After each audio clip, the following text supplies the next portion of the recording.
Hola, buenas noches. Buenas tardes. Good evening. Good night. Welcome to En Casa con la Plaza. Dan Guerrero happy hour on a warming up late July. Oh, let me do this here. Okay, there you go. First malfunction, but hey, we're here. Thank you for joining us tonight. Thanks to our sponsors, Kaiser Permanente, Union Pacific Foundation. We've been at it with these En Casa con la Plazas for the past 3 years, since the beginning of the COVID pandemic. But we continue because, hey, we like to make ourselves available to you if you're not able to come to La Plaza de Cultura y Artes. There at 501 North Main Street.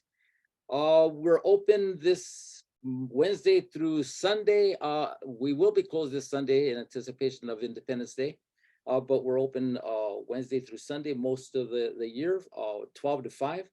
With our exhibitions, we took down Margaret Garcia Arte para la Gente, that exhibition just a couple weeks ago. We're installing a brand new one, which I think everybody's gonna like, called 18th and Grand, the Olympic Auditorium, telling the story of that incredible cultural center there on 18th and Grand, which has been the home of boxing, lucha libre, wrestling, roller derby, punk rock, and mucho más. Just a quick update about what's going on at La Plaza. Our programming is starting in full swing. We have in a couple weeks, Summer of Salsa there at La Plaza. We have a 90s backyard party, but something super important will be presenting, because as you know, our founder, Gloria Molina, passed just this past May. And we'll be doing an incredible celebration of her life. And let me just show you, this will be taking place on July 15th. That's a Saturday afternoon from 5 to 7. It'll be a tribute to her with performances, with speeches, with our host, Dan Guerrero. We'll talk a little bit about it, but you're all welcome. It's 5 to 7. It's free of charge. We'll actually be serving food. So if you come in, and the food will be available. Musical performances, of course, Jose Hernandez, Mary Alfaro, some oldies band. Of course, Gloria loved her oldies, and some of her friends, both personal and professional, will be there to celebrate her life. So yes, please join us, Dan Guerrero, the host of Dan Guerrero Happy Hour, and one of the MCs of the Gloria Molina Celebration of Life. Zoom in. Hey, how are you? I'm doing well, Dan. How are you doing? I'm okay. That'll be a bittersweet event. You know, it's going to be wonderful and celebratory. She was very firm about people not being sad, that she'd had a wonderful life. But so it will be celebratory, and I'm looking forward to it with my, I will co-MC with Laura Diaz, of course, a very beloved newscaster here in Los Angeles. So anyway, so you were under the weather for a day or two. Yeah, just for a day or two. I think with the weather changing, it's getting a little bit warmer, and yeah, I need a day off. But hey, I'm back at it again, and I'm just so happy to see sunshine. You know, 2 months of gray. Come on, if I wanted gray, I'd be living in Portland. So I'm not good in gray. I like sunshine. So anyway, we have a very full show tonight because we have a very full guest. I'm not sure what that means, but it just kind of came out. So I'm looking forward to getting started with our guest. So why don't you take a little vacation, but tune in because, you know, I need you. Oh, yeah, I'll be around. And then we'll see each other at the end, okay? All right, bye-bye. So this evening's guest enjoys a celebrated and often controversial career as a journalist, author, lecturer, columnist. He's been described as the spiciest voice for the Mexican-American community. He's sometimes been described in less flattering terms, and he describes himself very simply as a nerd. So let's get to the bottom of this whole thing with this multifaceted gentleman. Zoom in, Gustavo Arellano. What's up, Dan? Get that. There you are. My God, you look like a teenager. Look at you. I'm old, so thank you for those very kind words. I'm so happy you're here. I've been a longtime fan, and we ran into each other recently, and I said, I'm going to grab this guy while I got him here. So thank you. And I toast you and your long career for such a young. Hey, that's beautiful. What is that? This is an Amaro from Ventura Spirits up in Ventura. It's called Amaro Angelino. So I couldn't get too borracho right now. So I just needed thing, to settle the nerves, put me in groove. My wife sells it at her store in Santana Market. It's really, really good and mellow. I'm sure you can make cocktail off of it, drink it straight. I have it chilled in this coupe glass. And it's beautiful. I get up to Ventura a lot, so I can get it up there, or I can go to, but your wife, it's a restaurant and market también. Isn't it a restaurant? Yeah. So biggest selection of Mexican wines in Southern California, over 65, and like sell salads, sandwiches, Mexican craft beer, a little bit of everything. Sounds like a plan. So that sounds like a good plan. Now, let me ask you, because you have such an interesting background and career. You created a brand, really, with your column. You have with your column and your online presence and all your books, best-selling author. And it's so hard to figure out where to start, So I thought to myself, how could we start? Maybe I can start with OC. And, this is the first time I've ever eaten one of these. Really? And they do make your fingers orange. Look at that. Listen, I don't want to get all obsessed with this thing, but I figure we have to deal with the elephant in the room for a quick minute. And sure. We don't have to focus on that particular column about the film Flaming Hot. But I'll say when I read it in the LA Times, which I do all the time, I was like, oh my God, this boy has just jumped into flaming hot caldo. But I thought he knows what he's doing. Controversy is not new to him. And you've never shied away from it, which I think is brave. I don't know. How do you feel about that whole thing? Growing up as a nerd, you're used to people always throwing stuff at you, both literally and figuratively. And also, like, if you're going to survive, you have to stand up for what you believe. And the nerd, I mean, you seem skinny. I'm like, I don't really work out or anything. So the only weapon that I have are my words.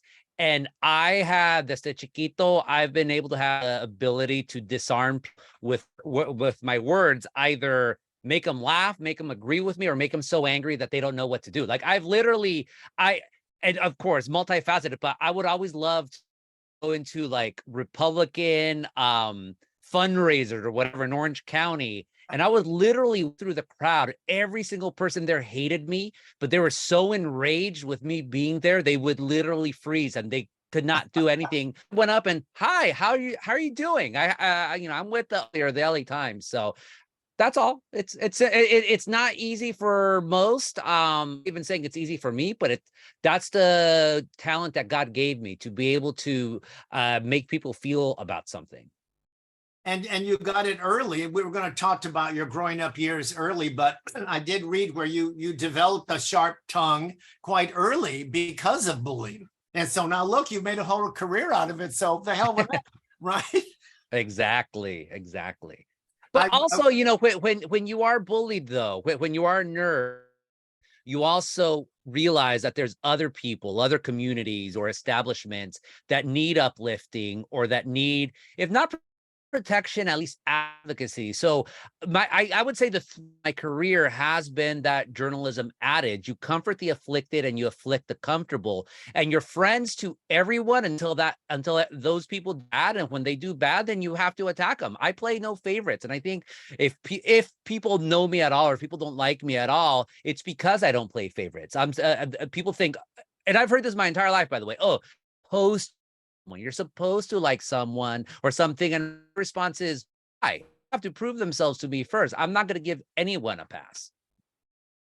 I read, I watched an interview online about this very thing. And you said, I don't care about the haters. Who cares if they love you or hate you as long as they read you? Mm-hmm. That seems easier said than done, but it's, as you're describing it, it makes perfect sense, and that's how you've dealt with it. I mean, you're the man some people love to hate, and you love it. So, It's not so much that I love it. It's like, they used to say Eric von Stronheim, the legendary director that did Greed back in the silent era. right. He would play a character that literally they would label him because he looks so sinister, the man you love to hate. I'm those people. For me, I'm writing my stories. I prefer to think of myself, I'm like the weather in Oklahoma. If down for 5 minutes, your opinions of me will change. Whether you like me, then you'll hate me. Whether you hate me, then you'll like me. I mean, and again, I don't care about the opinions people have about me as long as people are reading me. I've had this. People say like, "Oh, I hated that one. I like this one. Can't you do this? Oh, thank God you did that." So it comes with the terrain. And it's true, your columns go from A to Z, and they're about this, and they're about a drag queen, and it's about a Dodger, and it's about everything. And they do continue to read you. In one interview I saw, you talked about having a chip on your shoulder. And I don't get that sense from you at all, not as a person or in your writing. I don't get that sense of a chip. Do you still have it? Always will, but people always tell me in real life, wow, you're so nice and polite. Like you're such a jerk in your columns and even worse online. Ahí sí soy malcriado. Like, again, the chip is always going to be from being a nerd. Like growing up, the Mexicans didn't like me, or like the Mexicans thought I was too white. The whites thought I was too Mexican, but everyone united in just harassing me for being a nerd. So you grow perfect for a reporter because you grow up then skeptical of everything and everyone and valuing the good people in society, everyone. There was in kindergarten, there was a big Eddie Vallejo, and huge kid, and he basically told the school, no one messes with Gustavo. If you mess with, I'm gonna mess with you. And he would throw kids against the wall just for messing with me. I'm like, gosh, my savior, thank you. So I remember that. Like you want to be the bully of the bullies, and I that's how I try to imagine myself when I'm going after bad people. Did you lose contact with him as you lost school, or did you? If I were you, I would love to see him today. I should try to find him. We moved away. I mean, I grew up in Anaheim, so that was in Thomas Jefferson Elementary, and we didn't move away that far. We just moved to another part of Anaheim. I went to Patrick Henry in 4th grade, and then after that, I got bussed over to Sunkist Elementary. So I just never, I lost track with him. I mean, I could tell you where the house where he lived on Facebook. Yes, but that's great to have a friend that early. That also gave you hope that there was something besides a bully in the world, that there are good people as well. As a journalism has changed so much in these last few years, in print, on television, podcasts. It's like the Wild West, and many, including yourself, who work with humor, be it a written word, be it a stand-up, they're saying how things have changed so much that, that we can't laugh at ourselves anymore. And I wondered if you felt the same way, and if that has, and I'm thinking not, affected your take and your writing with this new world that we're in. The two things that make us human are humor and hope. And if we lose those both, then there's no sense in living. I mean, we shouldn't live at that point. We always have to laugh. We always have to see the possibility that something is funny. I mean, we know what happened with the submersible going down to the Titanic, and immediately people jokes about it. And some people are offended.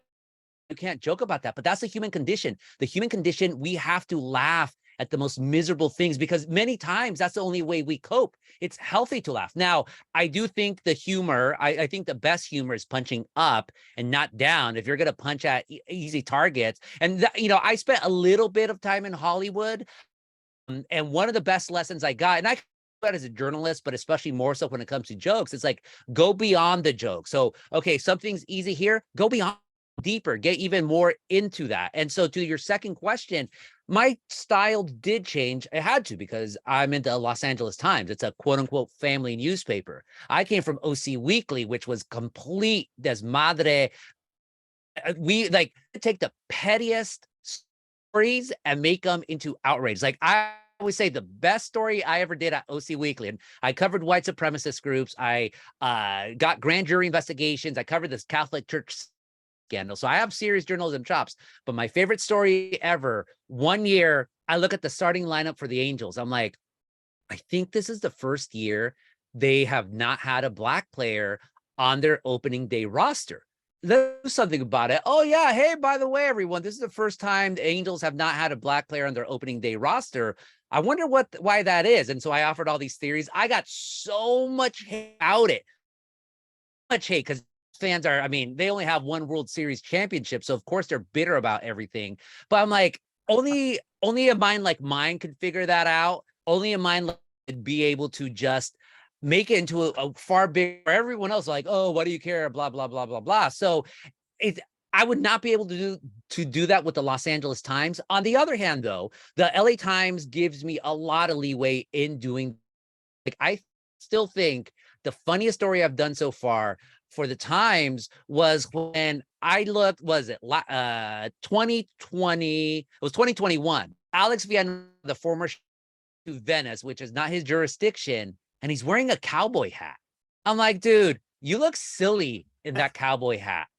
And I wrote the story. I do what's sometimes called a lark column. I'm just gonna do something on the. I'm just gonna like do a lark. I'm just gonna throw it against the wall. And I didn't think anything would happen, but he got so mad that he losing the election. And I just did like 10 columns on him, just ridiculing him again and again and again. I could have done that sort. And when it's a column, it's just a little bit more focused in your writing. And you read that sheriff's, the one with the cowboy hat, it is so funny. And it so got under his skin. So got under his skin. Which made you very happy. Well, for him, like for me, he was so obnoxious. And I mean, sadly, want diversity in upper echelons. But when you get people like him, you wonder, well, is it worth it having a Latino if this is the type of Latino we're going to get? And it was absolutely terrible. Absolutely terrible. And if I had any role in at least making people what a buffoon he was, then I'm happy for that, for sure. You mentioned, of course, the OC Weekly. You were there 15 years, first as a staff writer and then editor.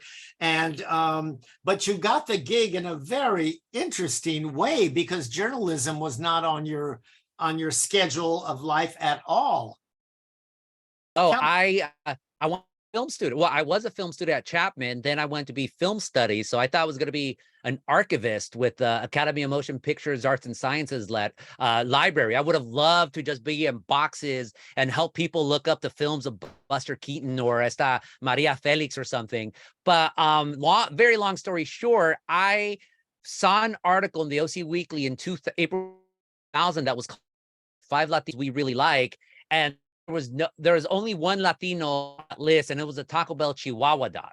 And I thought it was the most brilliant piece of satire I had ever read. I grew up reading Mad Magazine. I grew up, appreciating Groucho Marx and Lenny Bruce and all these like just outlaws. And I'm like, this is outlaw journalism. So I wrote a fake angry letter to the editor saying like, how dare you include Barbara Coe? She was one of the godmothers of Proposition 187, that horrible anti-immigrant resolution. And I said, you read the letter, it's so over the top. I'm like, she's the madrina of all Mexicans. And until you put her and apologize, I'm going to stage a hunger strike. So it was all way over the top. But at the time, he saw something in me that I didn't, which is, here's a natural born raconteur. Here's a natural born reporter. And he, to his credit, he literally allowed a random kid from the street to walk into the OC Weekly, sit down and start writing stories. And I've never stopped. That's incredible. And did you use your real name with your fake letter? Yeah. Oh yeah. I've always used my real name for everything. Ask a Mexican. I would eventually I got an email that was custom made, but people knew who I was. I've never used a pseudonym. if I will stand by everything I've ever written, sure, there's some that maybe I shouldn't have written, but it's my responsibility to stand by it, you know, at least own up to it. Well, that is brave of him. And it was a different time. And as you say, a different newspaper altogether. Yeah, sadly now we're looking for students who have college journalism degrees, a lot of time degrees. And I think it is kneecap our future. And by the way, the students who maybe can't get into those, like your Northwesterns or Hamburgs, their media, they're using their phone and they're doing their own media. And so I think journalism turned into a white collar industry a long time ago. And it's to our discredit, because old school journalism, it was a bunch of men and women who were working class folks. And so you were able to get stories that actually covered the community in a way. Like, everyone loves to talk trash on the Los Angeles Times. Even I'll talk trash on the Los Angeles Times. But you read some of their old coverage, and yeah, some of it's racist, but then there's like these moments where you're like, wow, you folks actually knew far more than the stereotype of you leads people to believe. Did you jump at the gig at the LA Times, or were you concerned that you might be constricted or you might have too many rules to follow?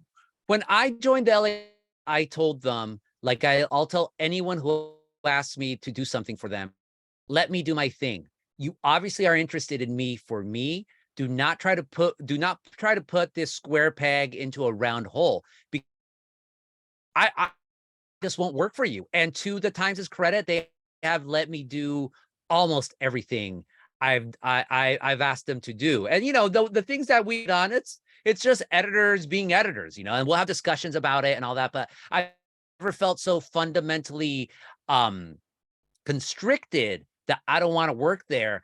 And I have to be allowed to write about whatever I want, any subject. I just don't want to do news. And they've never told me you can't do that. So I've written about food. I've done.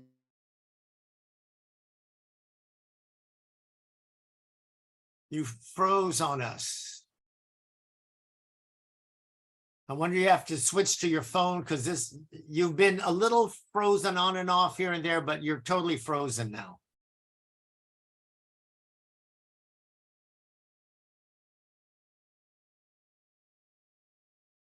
I think you better switch to your phone, Gustavo, if you can hear us. And this was going so well. I'm really enjoying this talk. Abelardo, he should be able to hear us, right?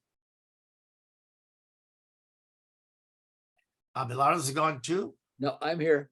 Yeah, Okay. he should be able to, but I did It looks like he's Okay. about to zoom back in, I think. All right. So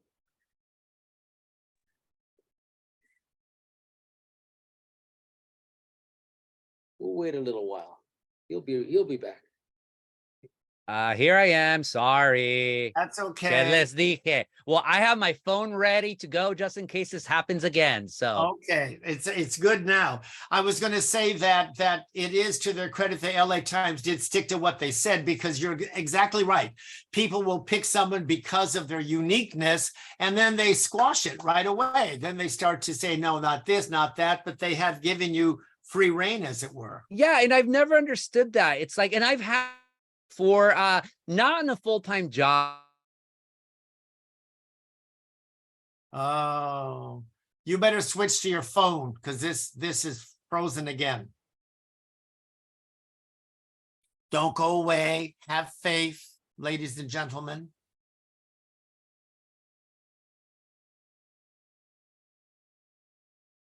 Yeah, I think he's back, or no, he's frozen, but I did ask him to switch to his. There you are. Okay, I'm back. Sorry. Here, I'm gonna join with my phone now. Forget it. I think you should. I think you should. Okay, hold on. Voy a acabar aquí. Here I am. Ta-da. Oh, there you go. We're seeing a different side of you. Literally. Literally a different side of me. And now this one won't go because it's not on my Wi-Fi. This is the power of 5G. Oh, well, come on. This is big time now. You're good. You're good. let's talk while we're on, get back to the OC Weekly, because how did the how long were you there before Ask a Mexican column came to be, and how did writing it come about, the column? Yeah, so Ask a Mexican, it started in the fall of 2004. So I had only been there 2001, 2, 3, like a good 4 years or so. And that started, it's all started because my editor at the time, he would always ask me, like, he asked me one time, he comes in and he sees a billboard of, it turns out to be El Piolín, the former Spanish language radio host. Right. And I told him, like, you should know who he is, not because you're, all white people should know everything about Mexicans, but because you're the editor of a big newspaper in Southern California. El Piolín, when he came to the United States for the first time, he ended up in Santana. And he said, there's a lot of people who have questions about Mexicans. You should answer them. Like, so it was kind of stereotypical for him to ask me that. But I have to say, though, at that point, I had already established myself as a quote unquote regular reporter. I was already the food critic for them. So, I mean, I always say I tell people, if there's one thing I'm the best at, it's at food reviews in Orange County, because I did over 1,000 food reviews and about everything. And I had already done stories about corruption, stories about this, and that. And whenever I would do stories about Latinos or immigration, people would get so upset because, it's Orange County, it's a bunch of haters. But I thought, like, well, I don't want to do the same tired trope of, oh, poor immigrants, oh, poor Mexicans. We're always victims. We're always beat down. Like, my parents, they did not raise me to be a victim. Yeah, even though I said I was a nerd, yes, but they raised me, at least when it comes to being a Mexicano, like, we're not victims of anyone. We always fight back. We always stand for ourselves. So when he came to me, the editor's name was Will, when he came to me with the idea for Ask a Mexican, I'm like, well, let's do it, but let's do it in a satirical bent that ridicules the very idea that there has to be an advice column about Mexicans. And well, the column lasted, 2004 to 2017. So that's 13 years. It was crazy. And it got syndicated, got turned into a book, 2 plays, many failed TV deals, but people liked it. Wow. We have the book cover, I think, here. There you go. Wow. That is, it was all those years doing that. Did you get flack at all for others who thought it was, the stereotype and doing that? Oh, of course. I mean, intelligent minds can disagree. And so some people thought that just the logo itself, the big fat bandito archetype. And my response to that was like, it was also a satire of advice column. The younger people in the audience, Dan, they will not know who Dear Abby or Ann Landers was, the way you and I grew up with them. But I always love, or hints from Heloise as well. Hello.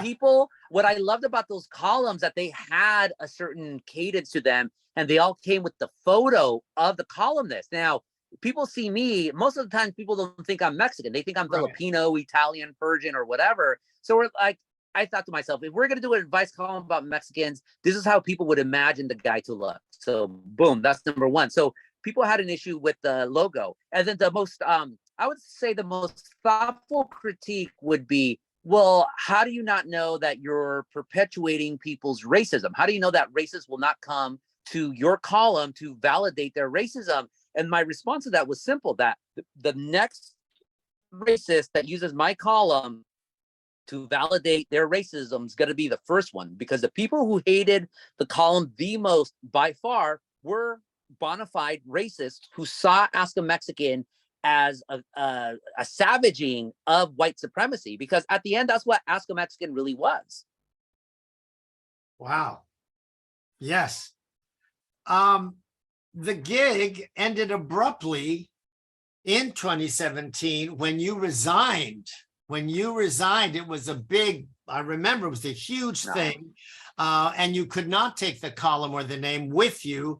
And I want to read a little bit of why you resigned, and you could fill in, and it's the letter you wrote to your readers. Yeah. And you said, I'll never regret quitting my dream job because I know I did the right thing. And why did you quit the job? I left OC Weekly. By the end, I was also the editor of the OC Weekly, and I had been the editor for 6 years. But I left it because the owner wanted me to lay off half the staff, and I refused. These were my brothers and sisters. We had been, a lot of us had been working together. Literally, I had coworkers who remembered when I was that mocoso who just walked into the office, and now I was their boss. But I never let it get to my head, not in a million years. And so I was able to save their jobs. Sadly, the OC Weekly shut down at what was it, at the fall of 2019. So it was only a year and a half after I left. But it was my dream job. It was my dream job, and I don't regret quitting it. And yeah, I had to leave Ask a Mexican, but for me, because people tell me now, oh, you should restart Ask a Mexican. And in my newsletter, actually, I had a 2-part series about. I saw that the copyright, the trademark to Ask a Mexican by previous owner, the previous owners of OC Weekly had done it and transferred it to the guy who basically pushed me out the door. But the idiot, he let it expire. So I thought to myself, I should get Ask a Mexican. I just want the ownership of it. And so actually I filed to get the ownership. And then I just thought to myself, no, I'm not someone who looks back in the past. I'm not nostalgic at all. I always think if your best days are not ahead of you, then you're not living the life that you should be living. And so I do miss Ask a Mexican, and I'm very proud of what I did. But I tell people I have a better column now. Read my column now. Why do you need Ask a Mexican when the guy who wrote Ask a Mexican is writing a brand new column and it's a different time. It's a different time. It's a different client. And I'm with you. I produced big television things in the 90s, and I have almost no memory of them. I mean, I remember them, and someone will say something, I'll go, oh yeah. I just, I am busy about being today and what's next, as opposed to what was. And so you were right. I think you were right to do that. Now, you grew up, as you mentioned, in Orange County. You still live there with your wife. We know she has a restaurant in the market, and I'm going to buy that stuff. And you've written 2 books about Orange County, including Orange County. We have a photo here, published in 2010. Now, this obsession with Orange County makes sense because this book, which is quite wonderful, is your personal family history that date back to 1918, your great-grandfather and your grandfather, to the present. You still live there.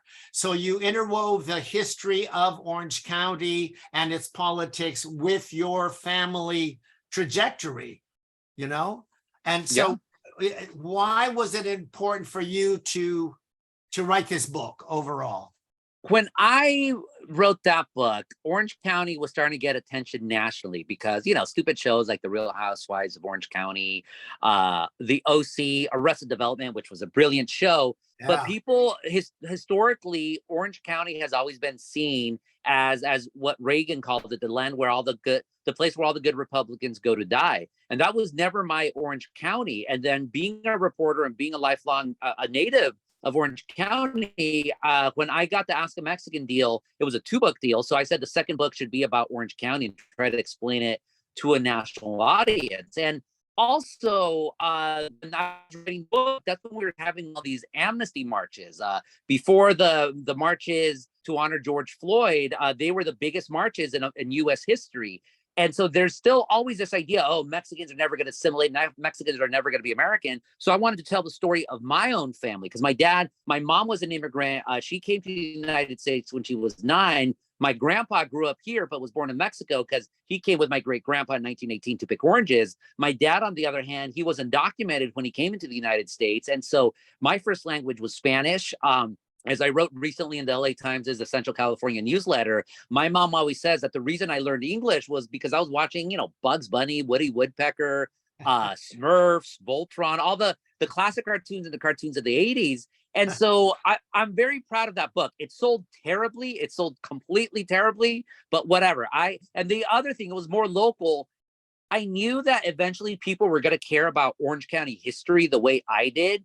And so eventually classes would start assigning my book because there was no other real book that was a comprehensive book about the history of Orange County. And so for a good decade, I I brainwash people into college students into my idea of Orange County. And thankfully, my book has never been replaced by another book that I co-authored. But like, you know, I Right. play long games a lot of time. I play very, very long games.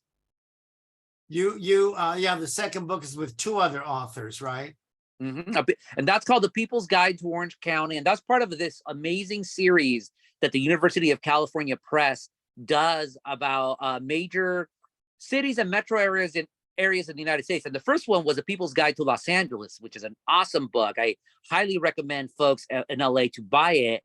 And there's been People's Guides to Boston, to San Francisco, to New Orleans. There was one recently, I think it's Richmond, Virginia, that area around there, like awesome books. And so I call it my co-book. I co-wrote it with Elaine Lewenick, who's a professor at Cal State Fullerton, and Tuivo Deng, who's a professor at UCLA. And it's an awesome book.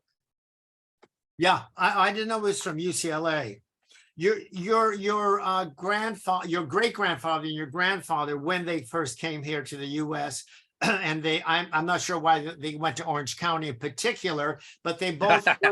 Well, I don't say it's a bad thing. I mean, I know. They should have come to Boyle Heights like everybody else. But they worked in citrus groves. And it reminded me when I was growing up, I grew up here in East LA, and we'd go to San Diego. Oh my God, that's all there was orange blossoms, and you could smell as you were driving, and wow. And you go through now you go down the freeway, you go through each of the little towns. But I remember the scent of the orange blossoms. Now, good luck with finding an orange tree out there. Oh, well, I have like 12 in our house. Like I have them in containers. So it's not like I live in a mansion or anything, but like when I grew up in Anaheim, so I'm 44, so this is early 80s, the orange groves were already gone, but there was still an orange juice cannery right down the street from where we lived. We lived in a granny flat right behind a lumber mill, but down the street was this cannery. And so I remember walking with my dad to go get cans. This is back when orange juice came in cans, like tin cans, instead of like the plastic jugs now. And we would get it. It was still warm because they had just pasteurized it, and you just with a can opener, and you just drink it. So I've loved orange juice my entire life. Oranges, that's part of my heritage. And especially since my grandpa and great grandpa picked oranges, sometimes people say, "What are you?" I'll say, "Soy naranjero." I'm literally a native of Orange County. That's what a naranjero is to me. I've never heard that term. Very few people use it. Maybe someday people will, but sadly, I don't get to write about Orange County much anymore because I get to now write about Los Angeles. Yeah, there's nothing dull going on here. No. Now, before we leave your best-selling author career, Even Ask a Mexican, we'll just glance over that. We have to mention Taco USA, of how Mexican food conquered America. And you talked about being a food critic, and that's a marvelous book. That was 2013. So 2012. Oh, 2012. Taco USA really runs the gamut from great Mexican food and music to immigration, race relations. It's complex, actually. It's good reading, but it is complex. Yeah, I was so proud to have done my first reading at La Plaza, like early on. It was wonderful, right there where the gift shop now is. And it for me was significant because, of course, La Plaza is so significant, the location and the stories they tell about Latinos in Los Angeles. And of course, right across the street from Olvera Street, near where one of the first tortillerias was and all that. And I wrote the book not because necessarily it was about Mexican food. Of course, that's important but because no one had ever done a full history of Mexican food in the United States. There's been memoirs about Mexican food. What's his name? Victor Valle did a really great one called Recipe of Memory. And a couple of other like case studies, but nothing national like that. And I have to say, if anyone knows me, it's because of my work on Mexican food. Taco USA led me to be able to come out on Netflix shows, The Taco Chronicles, Ugly Delicious with David Chang. I've been on podcasts because of it. any like just random articles. And for me, like, it's been wonderful to be able to tell these stories of Mexican food in the United States.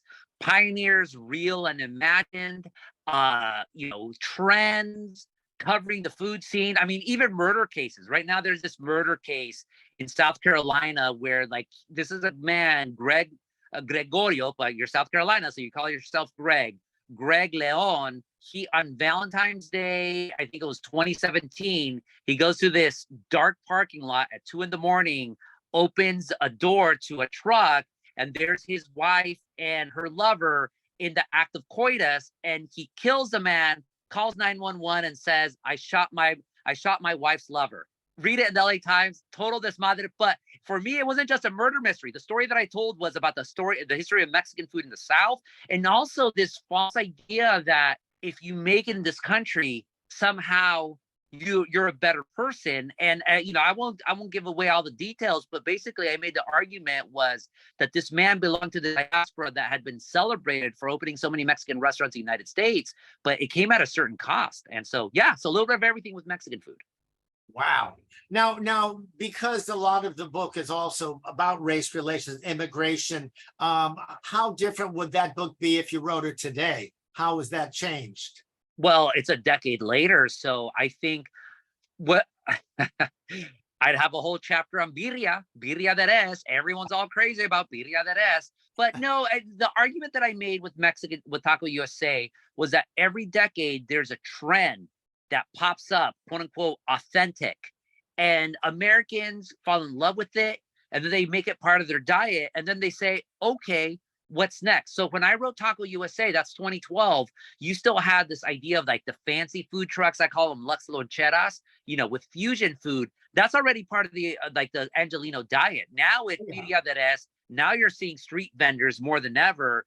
So I'd probably, but I had a chapter about street vendors, because the original street vendors in LA were tamale vendors, who would go around in tamale wagons and set up on Spring Street near City Hall. And the same crap that politicians say about the los taqueros and the street and the fruteros and all of those folks today, they were saying 140 years ago. Oh, these street vendors, they're unhygienic. Oh, they're taking away business for mom and pops. Oh, there's a cartel. Oh, this, and that. The more things change, really, the more they remain the same. Except I would say now that back then it was racist white people who were calling the cops and trying to legislate against Mexican food vendors. Now it's vendido Latino politicians who are doing that. So again, I make that argument. This is where I get in trouble.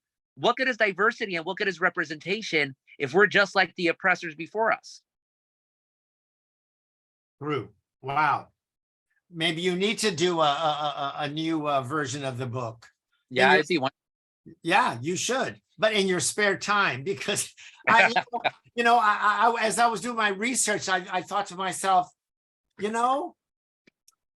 Gustavo and Lalo Alcaraz are the same person. Really? Because I've never seen the two of you in the same room, number one. But number two, you both, he does it with a cartoon strip. You do it with a written word. There's a social commentary. It's controversial. You both are incredibly smart and social media savvy. I mean, he's got 77 things going. You do too. Your careers are very similar, don't you think? Oh, yeah. I would say, Lalo is amazing. He's been my friend now for 20 years. Oh, we have some great stories, and I'm just so proud of him because I'll say this, the big difference between Lalo and I, he wanted to really make a representation about Chicanos and Latinos. What was that? Oh, that's a Q&A. Oh, that's a question. But he also wanted to break into Hollywood, and he wanted to get into the mainstream, so to speak. He's always kept his punk roots, always will. But I'm so proud of him. He worked on Coco, which of course is now a mainstay. He worked on Los Casagrandes. He's been in Hollywood. He got nominated for a Pulitzer twice, which was absolutely amazing. He's been to the White House, all of these things. Me, I'm more, I'm more in like my thing was always Orange County. Yes, trust me, I'm very proud of being Mexicano. I always will be. But my thing was always Orange County. He had more national ambitions. I just wanted to stay local in Orange County. Now, of course, I'm covering Los Angeles. I'm covering Southern California. So it's almost like I have to kind of recalibrate what is it exactly that is my mission. Except my mission has always been, like I was saying, I said earlier, then I got cut out. Like what's been my driving force my entire career is this idea, again, comfort the afflicted and afflict the comfortable. That's always been where I'm at. And that's Lalo's idea as well. But for me, it was always Orange County. Now it's everywhere, I guess. Well, you're still a young man. You still can get a Pulitzer. Like Tower of Power said, well, I was very lucky because I shared in the Pulitzer. I was part of the team that won the Pulitzer for the LA Times for breaking news for the racist LA City Hall scandal, which was such an honor to be able to be there with my colleagues because we did such great essential work on one of the most noxious, horrible, embarrassing chapters in LA political history. Which one? Well, the racist City Hall League. Oh, yeah, wait. Okay. Zoom. It went over my head. Be specific. Be specific. I know. Oh, my God. And that was 5 minutes ago. That's still fresh. Oh, my God. I'm just getting around to responding to emails from October. That's how crazy it's been. I knock on wood, but I think now I've been able to get now around the bend and sort of like go back to some of the projects that I had to leave for like also because of the pandemic, 3 years, sure. Like slowly circling back into what I want to do. So primero Dios, there's a lot of things I still plan to do for the time. Yeah, you just need to reboot and keep up with the drinks and you'll be fine. But you know what I also enjoy very much, and tell me the difference. I subscribe to your online newsletter, which your own website describes as pure this madre, and you greet your readers with what do you greet them with? Gentle cabrones. But it's what is the difference in terms of your writing and perhaps your subject matter between your LA Times column and your newsletter? Yeah, so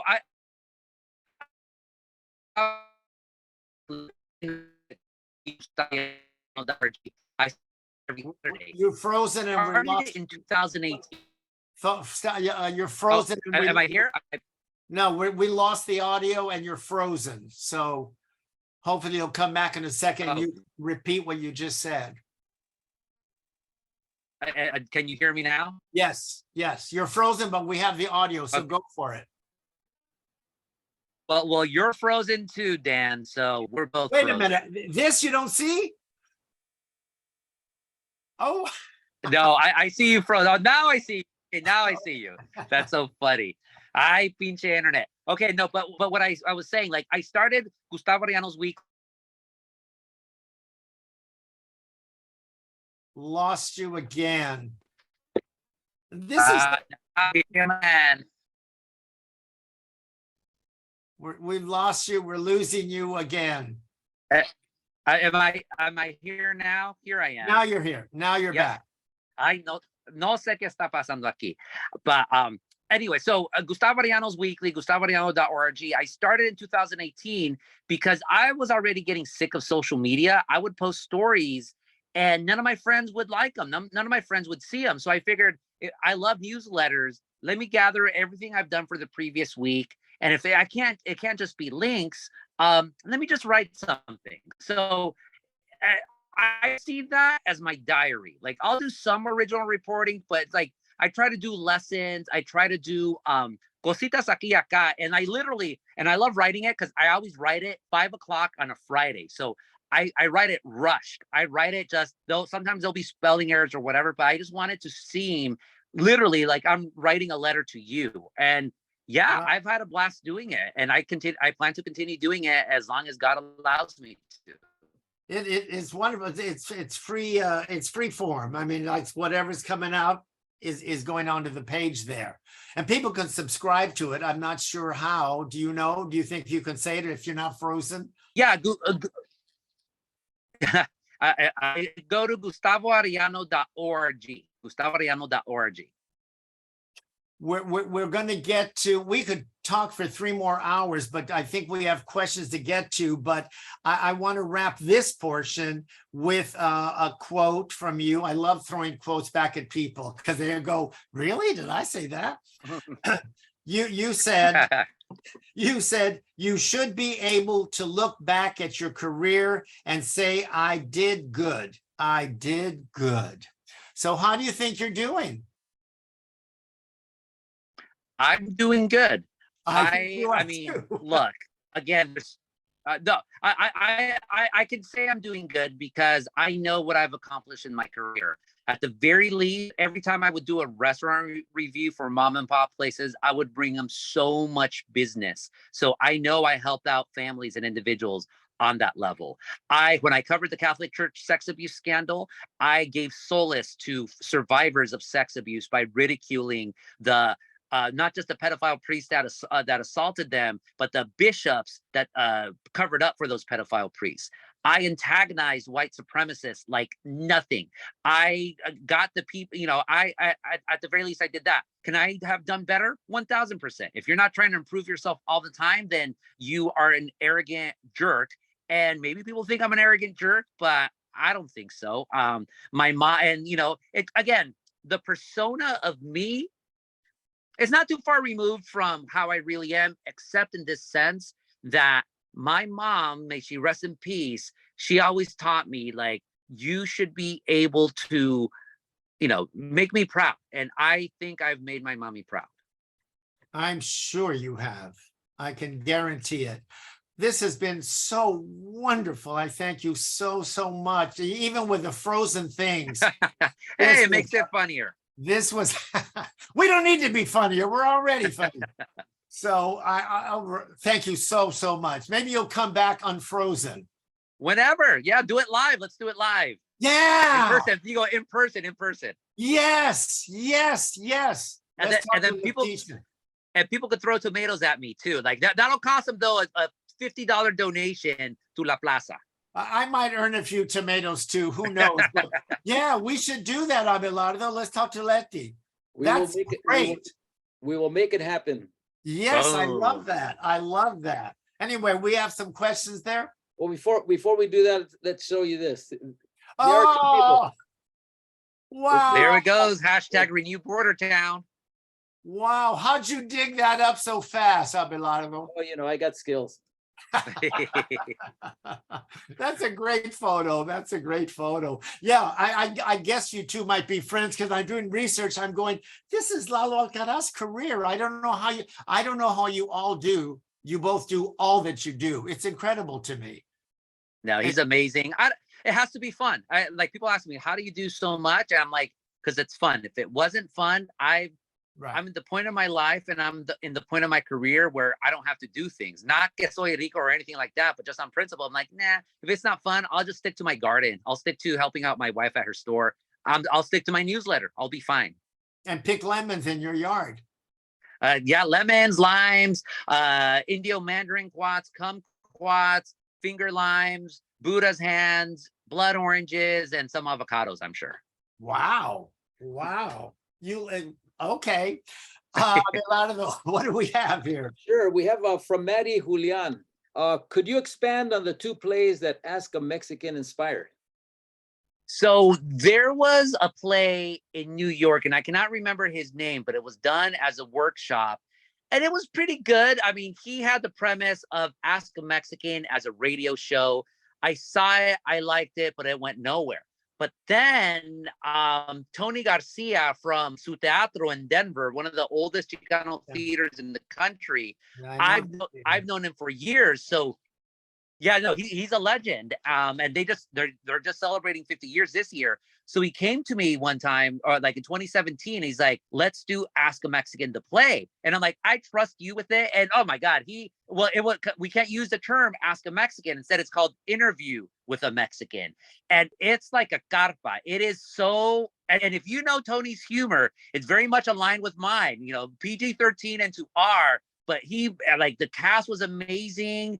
And we actually toured it. It was in Denver, but we had it in Albuquerque. We had it in Santa Fe. and it was supposed to go on national tour, like a small little tour in 2020.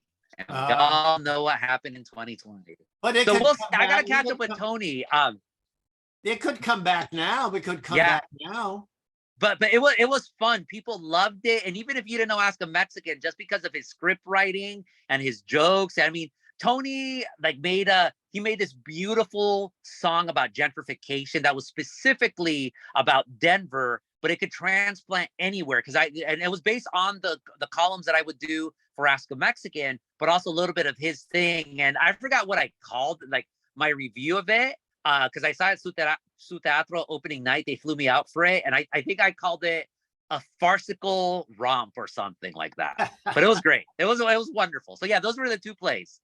And with Carpa, which is kind of like vaudeville, really Mexican vaudeville, with that kind of concept. I would imagine. Yeah. Wow. It was wonderful. Well, revive it. Revive it. I'll hit up Tony because it's 50 years. I'm sure he's gonna get.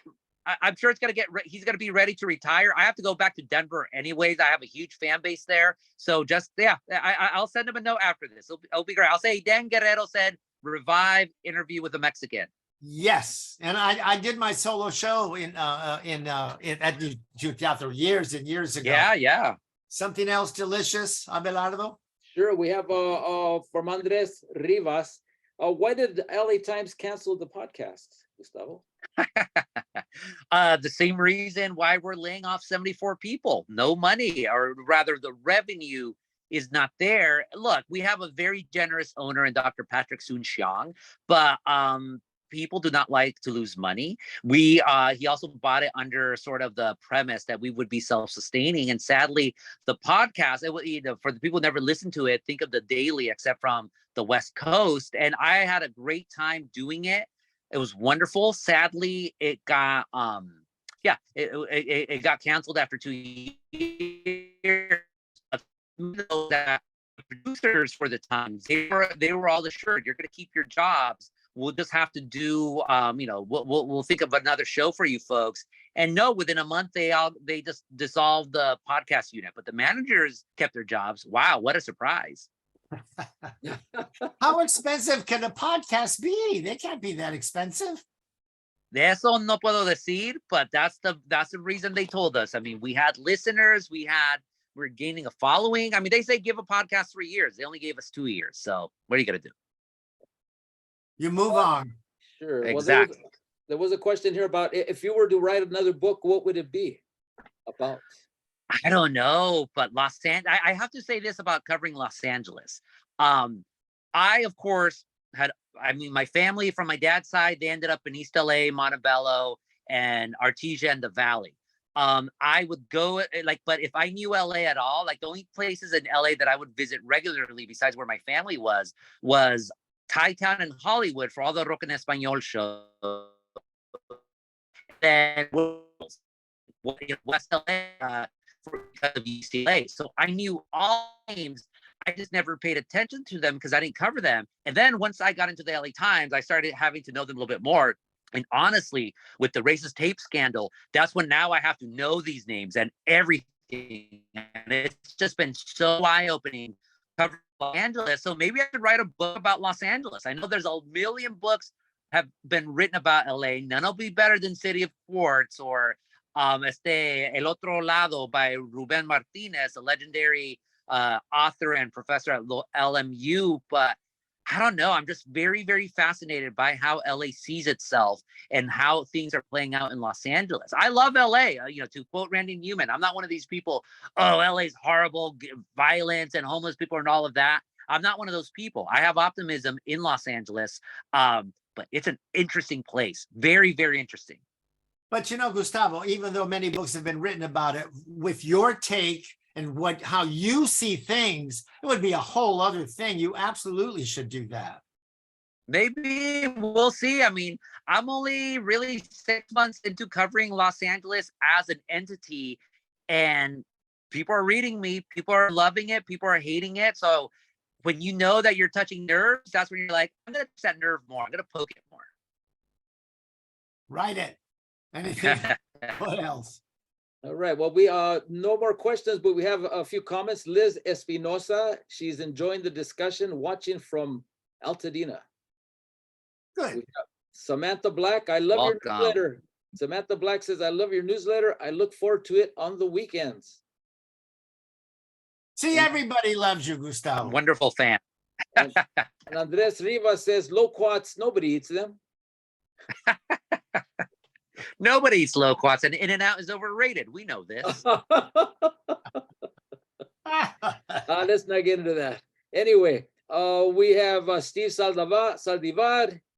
He joined in. He says, your books are available where good books are sold. Díganle que no la piratería. And on Amazon. And on That's Amazon. that's my colleague at the Los Angeles Times. Amazing, does amazing videos and reporting. Boyle, from the East Side, and also a fellow Cargaderense from the diaspora from Zacatecas that I belong to, and also disgraced council member Jose Huizar. Yes. Yeah. Anyway, Margaret Garcia, hi, Dan. Hi, Margaret. You got a fan there, Dan. And then Herbert. Everyone loves Dan. Herbert Sigüenza joined in.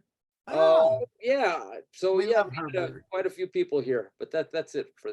I thought Lalo might be checking in, but No, he's in Mexico City. well, Yeah, we did Alice Bag from Mexico City. Remember, she was in Mexico City. Yeah. I Gustavo, thank you so much. Someday we have to just sit calladitos and just have a mezcal or an orange juice. Yeah, I'll email you. I would love to do that. Let's just hang out, have dinner, chismear, charlar, all that stuff. It's such an honor to finally talk to you in this way. I see, No, I'm so glad you came. I really appreciate your being here. And I guess we're good for now. And we are going to do it live at La Plaza. I'm sure Leticia would like that idea. I'm going to work it into my budget. You better, because we're not cheap, Fundraiser.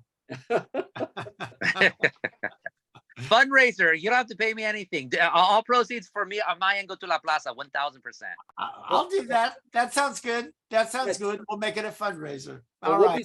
We'll be seeing Gustavo there at La Plaza on August 20th. That's when we have our big opening celebration for our exhibition called 18th and Grand, the Olympic Auditorium Story. Two galleries filled with mementos and objects and photographs. But we're putting together the panel, and Gustavo has already agreed to participate to that. So that's on Sunday, August the 20th, sometime between 12 and 5 o'clock there at La Plaza de Cultura y Artes. That's fantastic. Are there any photos of my dad starting a riot? He was a big fan of boxing, big fan. And one time he was at a fight and he knew all the boxers. We're talking the 50s, and he was in the front row, and there was some, referee thing, and my dad stood up at that, and pretty soon everybody stood up and started throwing chairs. And it was a big old, and he walked out all happy and fine, but he had started this whole riot. I'd love to see a photo of that, but I remember that story very well because my mother was not happy. Oh, I'm sure. That's amazing. And one final comment here from Herbert Sigüenza. This was a flaming hot interview. Oh, I'll eat to that.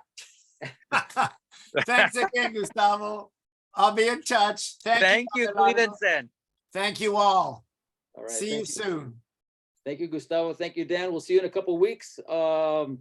I don't know who your next guest is, but I'm sure it's going to be a great one. Yeah, it's Gema Sandoval. Oh, there you go. From the Folklorico. Yeah. Floricanto. All right, good. That should be nice. That'll be good. All right. All right. Okay, well, thank you out there for joining us either on Zoom or here on Facebook Live. It was a lively one, of course. If you didn't catch the entire session here out in Casa con la Plaza, you could catch it on our YouTube page. We'll be posting it probably tomorrow at La Plaza LA, on our Facebook page, of course, at La Plaza LA. You could also find out more about what's going on in La Plaza at our social medias, Instagram, Twitter, and now on TikTok before they take it away from us.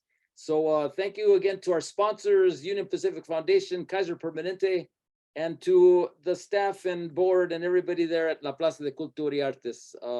a pretty sensational place that I'm sure if you haven't visited yet, you have to come and see it. And of course, you could catch all of Dan Guerrero's happy hours from Edward James Olmos to Chich Marin to too many, more than 70, 80 happy hours that you'll be able to enjoy at our YouTube page at La Plaza LA. So thank you for joining us, Margaret Limon, Samantha Black, Liz Espinosa, everybody out there. Thanks for joining us, and we'll see you soon there at La Plaza. Hasta la próxima. Buenas noches.